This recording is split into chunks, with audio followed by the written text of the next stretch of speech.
AP CM Chandrababu వరద ప్రభావిత ప్రాంతాల్లో పర్యటిస్తున్నారు. లైవ్ ద్వారా చూద్దాం.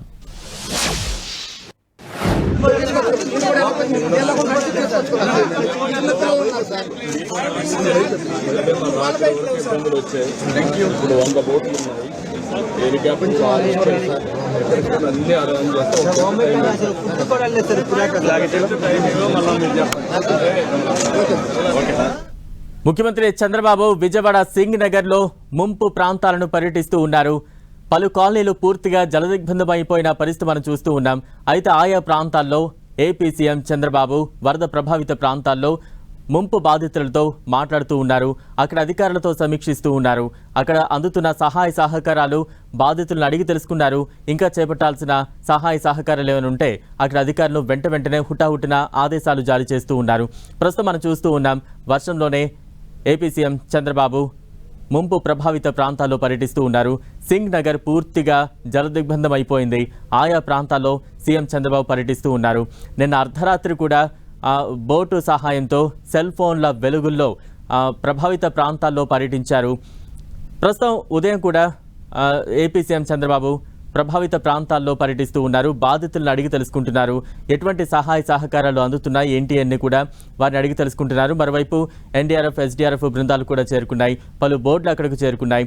మరోవైపు కొన్ని హెలికాప్టర్లు కూడా సిద్ధం చేశామంటూ కూడా కొద్దిసేపటి క్రితమే ఆ వరద ప్రభావిత బాధితులకు వివరిస్తూ ఉన్న దృశ్యాలు మనం చూసాం. ప్రస్తుతం సింగ్ నగర్లోని ముంపు ప్రాంతాలన్నింటినీ కూడా ఏపీ సీఎం చంద్రబాబు పర్యటిస్తూ ఉన్నారు. అధికారులను పూర్తి వివరాలు అడిగి తెలుసుకుంటూ ఉన్నారు. ప్రస్తుతం ఎన్డీఆర్ఎఫ్, ఎస్డీఆర్ఎఫ్ బృందాలు అక్కడికి చేరుకున్నాయి. వారితో మాట్లాడే ప్రయత్నం చేస్తున్నారు. మరోవైపు వరద ప్రభావిత బాధితులతో కూడా మాట్లాడుతున్నారు. రైట్, ప్రస్తుతం మనం చూస్తూ ఉన్నాం,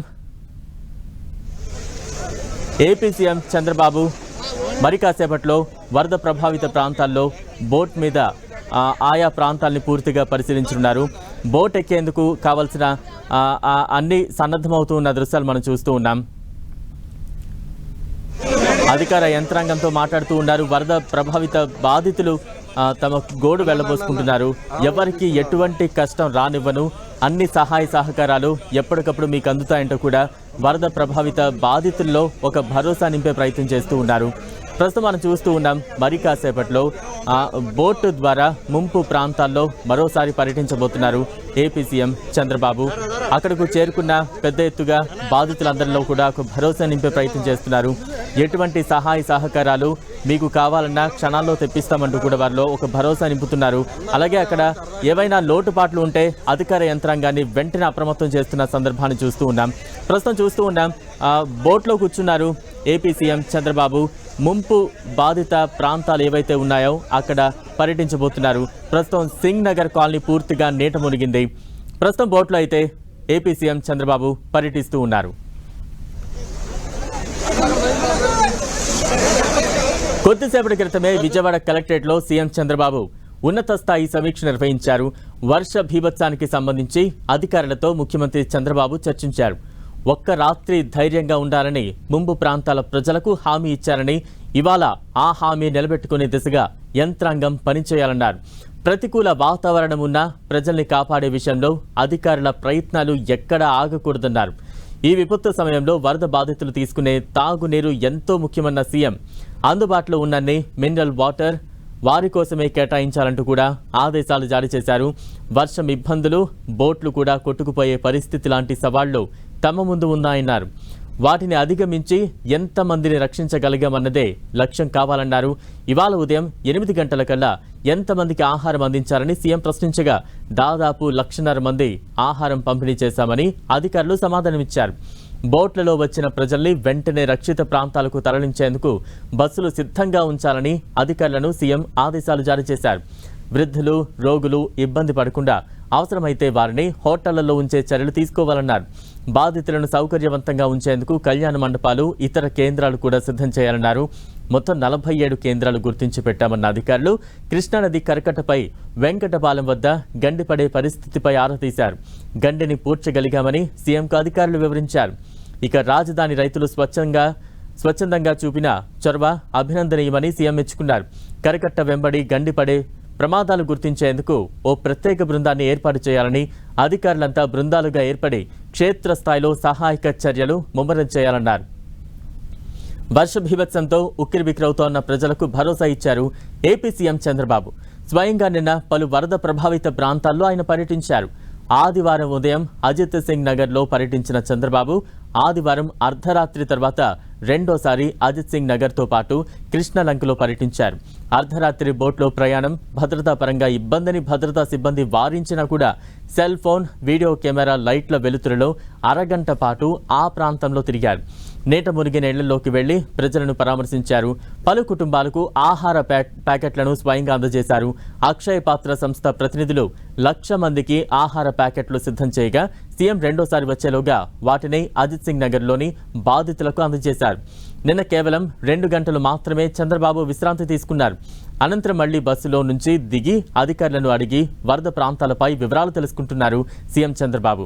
వరద బాధితులు చెప్పే ప్రతి ఫిర్యాదును స్వయంగా రాసుకున్న చంద్రబాబు ప్రవాహం ఎక్కువగా ఉండటంతో సహాయక చర్యలకు సాంకేతిక సమస్యలు తలెత్తుతాయన్నారు. వరద నీటిలో చిక్కుకున్న కుటుంబాల్లో ప్రతి ఒక్కరిది హృదయ విదారకమైన పరిస్థితి అని, వారిని చూసి తన మనసు బాధపడుతోందని, గుండె తరుక్కుపోతోందని అన్నారు సీఎం చంద్రబాబు. బాధితుల ఆత్మస్థైర్యం దెబ్బతినకుండా ప్రభుత్వం తరపున అండగా ఉంటామని చంద్రబాబు భరోసా ఇచ్చారు. అజిత్ సింగ్ నగర్లోని వరద ముంపు ప్రాంతాల్లో పర్యటించి వచ్చాక అర్ధరాత్రి తర్వాత అధికారులతో సమీక్షించారు. హుద్హుద్ విలాయానికి నేటి విపత్తుకు వేర్వేరు పరిస్థితులున్నాయన్నారు. ఇక్కడ నీరు సమస్యగా ఉందని, బోట్లలో వెళ్లి కొన్ని ఇళ్లే చూడగలుగుతున్నామని, ఇవాళ నీరు కొంత తగ్గుతుందని అందరినీ బయటకు తీసుకొస్తామన్నారు. పంట నష్టం అంచనాలో అధికారులు తప్పించుకుని తిరిగితే కఠిన చర్యలుంటాయని, ఏ ఒక్క రైతుకు అన్యాయం జరగకుండా చూడాలని సీఎం చంద్రబాబు హెచ్చరించారు. సీఎస్, డీజీపీ, మంత్రులు, కలెక్టర్లు, ఎస్పీలతో సీఎం సమీక్షా సమావేశం నిర్వహించారు. సాధారణ పరిస్థితులు నెలకొనే వరకు తాను ఇక్కడే ఉంటారన్నారు. సీనియర్ అధికారులకు వివిధ బాధ్యతలు అప్పగించారు. కమాండ్ కంట్రోల్ ఏర్పాటు చేస్తున్నామని 112, 107 నంబర్లకు ఎవరైనా కాల్ చేసి సమస్య చెప్పొచ్చని సూచించారు. వరద తగ్గగానే డ్రోన్ల ద్వారా పంట నష్టాన్ని అంచనా వేయాలని, దెబ్బతిన్న ఇళ్లు, పశు నష్టాన్ని మదింపు చేయాలన్నారు. వరద నష్టంపై కేంద్ర ప్రభుత్వానికి నివేదిక పంపాలని, జాతీయ రహదారులపై మరమ్మతులపై ఎన్హెచ్ఏఐకి లేఖ రాసి సమన్వయంతో పనిచేయాలన్నారు. వరద ప్రాంతాల్లో డ్రోన్లు, సీసీటీవీ కెమెరాల ద్వారా పరిస్థితిని ఎప్పటికప్పుడు సమీక్షించాలని, గ్రామాల్లో పారిశుద్ధ్య పనులు వెంటనే చేపట్టాలని అధికారులను సీఎం చంద్రబాబు ఆదేశించారు. వరద ప్రభావిత ప్రాంతాల్లో సహాయక చర్యల్లో పాల్గొనాలని టీడీపీ శ్రేణులకు చంద్రబాబు పిలుపునిచ్చారు. వారితో ఆయన టెలికాన్ఫరెన్స్లో మాట్లాడారు. అన్నా క్యాంటీన్లలో ఆహార పొట్లాలు సిద్ధం చేయించి బాధితులకు ఇవ్వాలని సూచించారు. ఎమ్మెల్యేలు, మంత్రులు, ఎంపీలు అందరూ అందుబాటులో ఉండాలని, మీరు ఏ కార్యక్రమాలు చేశారో సమీక్షిస్తానన్నారు. ఇంత భారీ వర్షాల్లోనూ 93% పింఛన్లు పంపిణీ చేయడం సంతోషకరమన్నారు. అవునండి, ఎవరు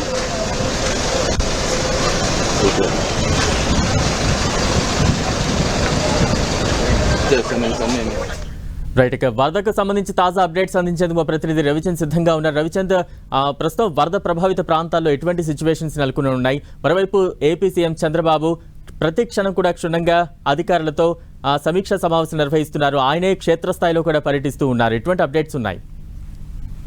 బలరాం, మొత్తానికి రాష్ట్ర నుంచి కూడా ముఖ్యమంత్రి తన శ్రమకు తగ్గ ప్రతిఫలం అయితే దక్కుతుందని చెప్పుకోవచ్చు. మొత్తం కూడా పరిస్థితులు ఇప్పుడే కుదుట పడుతున్నాయని కూడా మనం చెప్పుకోవచ్చు.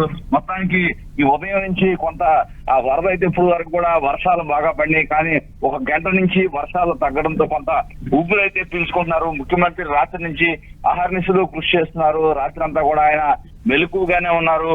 3 సార్లు ఆయన వరద ప్రభావిత ప్రాంతాల్లో తిరిగి వచ్చారు. అధికారులందరినీ కూడా ఎప్పటికప్పుడు అప్రమత్తం చేస్తూ ఉన్నారు. ఆయన ఏదైతే ముందుగా ఆయన నిన్న సాయంత్రం 4 గంటలకి వరద ప్రభావిత ప్రాంతాలకు వెళ్ళిన తర్వాత అక్కడ పరిస్థితిని ఆయన మొత్తం కూడా అబ్జర్వ్ చేశారు. మొత్తం అక్కడ ఎవరికి క్షతగ్రస్తులు కావచ్చు, వారందరికీ కూడా ఎవరికి కూడా నిరాశ్రయులైన వారికి ఆహారం అందలేదనే అంశాన్ని గమనించి వెంటనే రంగంలో దిగారు. ఆయనే కలెక్టరేట్ లోనే ఆయన అక్కడే ఉండి మొత్తం కూడా తన ఆఫీస్ మొత్తాన్ని అక్కడే పెట్టుకొని రాష్ట్రం నుంచి కూడా గంటకే మానిటరింగ్ చేస్తూ ఉన్నారు. ఎటు పరిస్థితిలో కూడా ఆఖరి బాధితుడికి న్యాయం జరిగే వరకు నేను ఇక్కడి నుంచి వెళ్ళనని చెప్పి ఆయన అక్కడే కూర్చొని ఎప్పటికప్పుడు అందరితో కూడా మాట్లాడుతూ ఉన్నారు. మొత్తానికి చంద్రబాబు అధికారులను అయితే కదిలించారని చెప్పుకోవచ్చు. కేంద్రంతో మాట్లాడుతున్నారు, నిరంతరం కేంద్ర హోంమంత్రితో మాట్లాడుతున్నారు. స్పీడ్ బోట్లు కావచ్చు, ఎన్డీఆర్ఎఫ్ బృందాలు కావచ్చు, మొత్తం కూడా ఇక్కడ దిగాయి. అవసరమైతే హెలికాప్టర్లు కూడా తీసుకురావడానికి ప్రయత్నాలు అయితే చేస్తున్నారు. అయితే 2,80,000 మంది ఇప్పుడు వరకు కూడా నిరాశ్రయులయ్యారని చెప్తున్నారు. వారందరికీ ఆహారాన్ని అందించే కార్యక్రమం కూడా నిరంతరం కొనసాగుతుంది. ఎందుకంటే నిన్న సాయంత్రం వరకు కూడా ఎటువంటి సహాయ సహకారాలు అందలేదని బాధితులు చంద్రబాబు ముందు గోడు వెళ్ళబోసుకున్నారు. కానీ చంద్రబాబు రాత్రికి రాత్రి అందరికీ భోజనం ఏర్పాట్లు అయితే చేయించారు.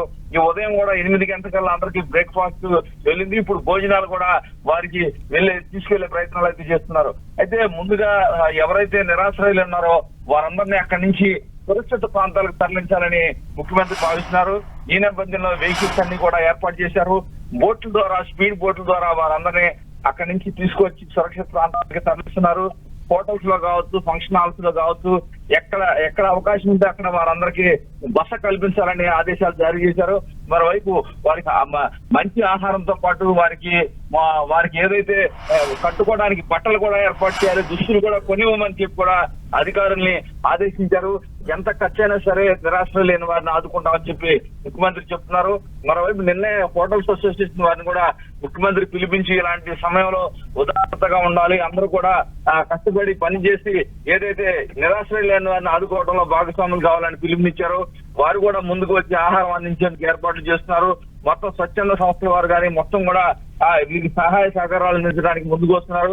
ముఖ్యమంత్రి మాత్రం నిరంతరం అంటే నిన్న మధ్యాహ్నం 2 గంటలకి మొదలు పెట్టారు. ఆయన మొత్తం రివ్యూస్ కావచ్చు, ఫీల్డ్ విజిట్స్ కావచ్చు, మొత్తం ఇప్పటి వరకు కూడా నాన్ స్టాప్ గా చేస్తూనే ఉన్నారు. ఇప్పుడే సింగనగర్ మొత్తం తిరిగి కలెక్టరేట్ కి వచ్చారు. అక్కడ కూడా వారితో అందుబాటులో ఉన్న మంత్రులు కావచ్చు, ఎవరైతే అధికారులు ఉన్నారో వారందరితో నిరంతరం మాట్లాడుతున్నారు. కేంద్రం నుంచి ఎటువంటి సహకారం కావాలో కూడా తెలుసుకుంటూ ఉన్నారు. మరోపక్క పంట నష్టం వివరాలు కూడా ఎప్పటికప్పుడు తెలుసుకున్నారు.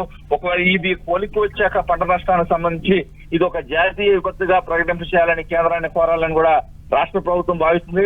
ఇప్పటికే వ్యవసాయ శాఖ అధికారులకి బాధ్యతలు అప్పగించారు. ఎక్కడ ఎంత పంట మునిగింది, ఏం జరిగింది, రైతు వారీగా ఎంత నష్టం జరిగిందని తెలుసుకున్నారు. మరోవైపు ఈ వరద గంటకి పెరుగుతున్న నేపథ్యంలో దిగువ ప్రాంతాల్లో ఏదైతే పంటలు మునిగిపోతాయో వారిని ఏదైతే ముంపుకు గురవుతారో వారందరినీ రక్షించేందుకు కూడా రాష్ట్ర ప్రభుత్వం ప్రత్యేక శ్రద్ధ తీసుకుంటుంది. ముఖ్యమంత్రి వారితో కూడా మాట్లాడుతున్నారు. ఎందుకంటే ప్రకాశం బ్యారేజ్ వద్ద 11 లక్షల క్యూసెక్లు వరద వస్తూ ఉంది. మొత్తం కూడా ఇది కని విని ఎరగని రీతిలో ఈ వరద వస్తున్న నేపథ్యంలో దిగువ ప్రాంతాలన్నీ కూడా ముంపుకు గురవుతున్నాయి అని ప్రజలు ఆందోళన చెందుతున్నారు. ఈ నేపథ్యంలో రాష్ట్ర ప్రభుత్వం కూడా వారందరికీ ధైర్యం చెప్పే కార్యక్రమాలు చేపడుతుంది. ఇప్పటికే మంత్రులంతా కూడా ఫీల్డ్ లో తిరుగుతూ ఉన్నారు, అధికారులని అప్రమత్తం చేస్తున్నారు. ముఖ్యమంత్రి విజయవాడ కలెక్టరేట్ లో ఉండి ఎప్పటికప్పుడు సమస్యలన్నీ తెలుసుకుంటూ అధికారులకు ఆదేశాలు ఇస్తూ చాలా బిజీగా ఉంటున్నారు. Balaram. Right, thank you Ravichandra.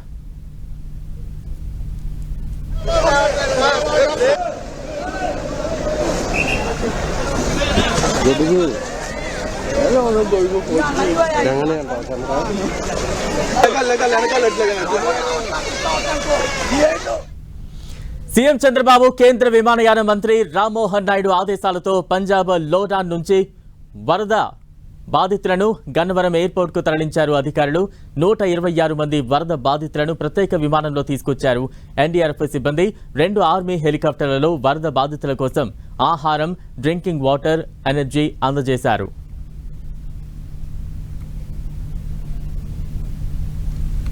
విజయవాడలో ఫ్లడ్ సిచ్యుయేషన్ చాలా తీవ్రంగా ఉంది. దాంతో చాలా మంది జనాలు స్టాండ్ అయిపోయారు. వాళ్ళకు కావాల్సిన flood relief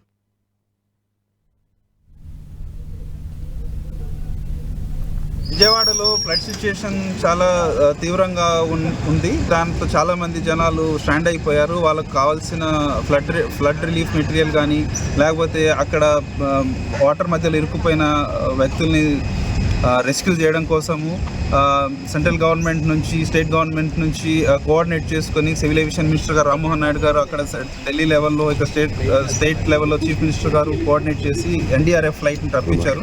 morning 6:30కి flight land అవ్వడం జరిగింది.